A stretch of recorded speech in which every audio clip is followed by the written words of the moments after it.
You are watching Xirtus. Here's my way to escape the question. Because this is all taking place in the unconscious, or rather, it's unconsciously driven, it is by definition unknowable. We can't really define it. So the best we could do is say, "Oh, it's a big fucking mess, all doing war with all." It's all these perversions happening at the same place, coming in to the internet and slowly taking over the world. But the dynamics through which they do this, they're not the typical. Oh, there's a chatbot with this personality and the chatbot with this personality, and they will do war like the Republicans and the Democrats, and then they play house. No, it's a takeover of the ancient institution first founded by Zoroaster and Moses called the ego. That's why we're all going schizo. Right. Because it's the breakup of the individual. Yeah. It's breaking up the individual, right? This religious institution into many, and by what means is this affected? Well, by the invasion from the netherworld, by endless armies of ghosts. Have you seen Lord of the Rings 3? By endless armies of ghosts that just come in from the perverted underground to sort of inhabit this new body that has been afforded to it in the form of AI. Shit, that was a good insight. Thank you, dude. Dude, we got to go full L. Ron Hubbard one of these days. I'm going to get you deep into Dianetics and Xenu. I feel like you could take the ghosts to a very ingrained memory place, and that'd be good. I like that. Okay, tell me. Well, so like L. Ron Hubbard's whole religion is post starting his. He's written more sci-fi books than anybody else. Yeah. He would just do coke and write sci-fi books. And Nice. his life has got all kinds of other things. People are like, "Oh, this can't be true because there's no way he worked with the military because the British scrubbed all the records." No, there's some stories that you can find still of him involved with the Navy because he would be like, he'd take over a boat, go full, I'm the captain, I can do whatever I want. He would get involved in these crazy adventures. Not all of them are great, but a lot of them are pretty spectacular. And eventually comes up with this idea that we're living in that all objective truth is existent, but we can't experience it because we can only experience a facsimile of it. We can get this tiny fraction of the experience. So we're calling that truth. But and so some people even mathematically say, oh, well, then maybe these truths all exist. And we have this multiverse of truths, which is only true in the extent that we all exist, right? So each one of us has our perspective of the universal truth, but it's affected by these ingrained memories. And so you have a soul, but they're calling it a thetan.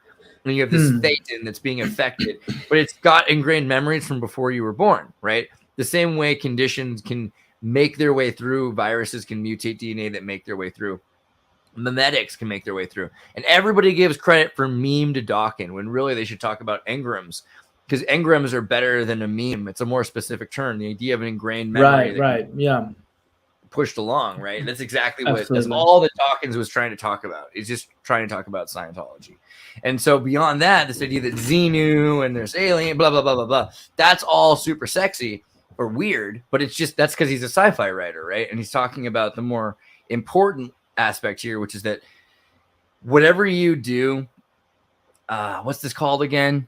Uniform quantum uniform.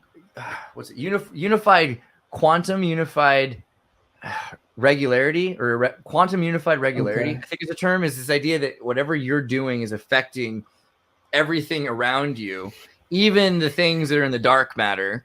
Also, if you go to China, the version of you that already went to China is affected by you being there. Or if you don't go to China, it's all these things that we're thinking about as being in multiverse are not multiverse. They're just here right now. It's all just here. And it's, in terms of dimension, maybe dimension is a better term because you're not going into different worlds. It's just the way you can experience breadth. You might not be able to experience inverse breadth of change simultaneously. Yes, 100 times yes. I fuck with that a lot. It's like a mix of epigenetics and the fact it's like symbolic epigenetics, that there are these egregores that are trans-scale, trans-temporal, trans-dimensional, and to whom our puny human sense of linear time, European sense of linear time, right? Because even if you go to time in Africa, that in countries that haven't been so sort of westernized, is a different thing, right? And so even us, right, in our puny linear time European conception of time, that's just that's just like a very constrained field of view within reality. We cannot expect to even be in a position of having any control, any individual agency to say, "Oh, I have done this act, and it will produce this effect." Who the fuck you think you are, dude? No.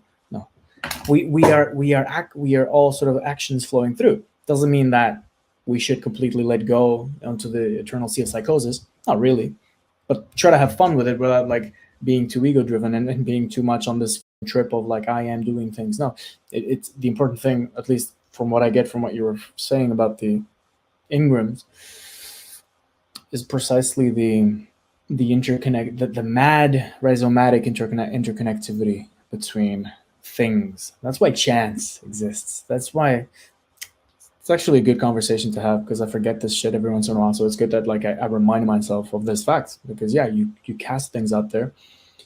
It reflects back to you, not in a shitty new age way, fuck you, Tina, go smoke your weed, but rather in this sophisticated sense, in this sophisticated, I don't know, almost engineering-like sense, that we are sort of collaborating with egregores, with large intelligences whose flows of sort of action and consequence are not linear.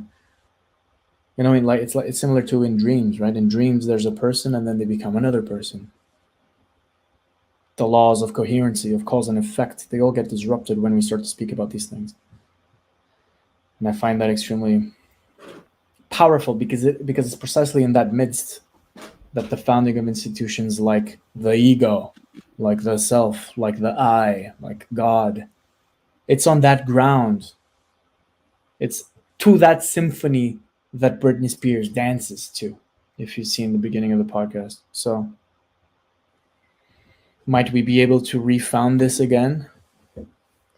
Does it require one man of tremendous talent, or what might it require? Molecular brain change is linked to APOE4, the main susceptibility gene for Alzheimer's disease. Thoughts on memory? What do you think about memory? You know, talking about changing who you are. You know, if you could forget everything and then force yourself to suffer Alzheimer's, you could completely, you know, what's that movie, Eternal Sunshine of a Spotless Mind? Or if you could stop it and you could just keep remembering things, wouldn't the trauma build up to the point that you'd want to forget everything?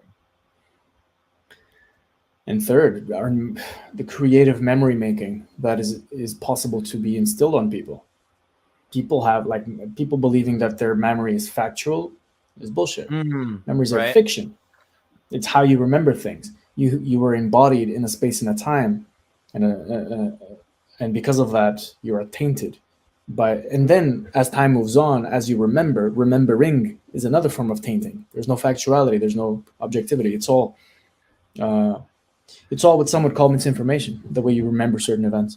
Republicans are increasingly sharing misinformation. Research finds Republican candidates dramatically increased how much they share from unreliable sources. It's a whole other issue right there, actually. They're just saying that they don't respect the sources. But to say it's misinformation, you know, what do you think about this idea? Does misinformation actually exist, or is all information misinformation? Is that what you're saying? I mean, is there truth? Can anyone really? This is like a duck. This is like a duck being thrown from an airplane and trying to flap its wings so as not to crash onto the floor. This is how I read this article. It's like Washington Post trying to salvage any kind of 20th century credibility when it comes to truth telling and truth making by name dropping terms like QAnon, misinformation, platforms, Facebook, Cambridge Analytica, Donald Trump.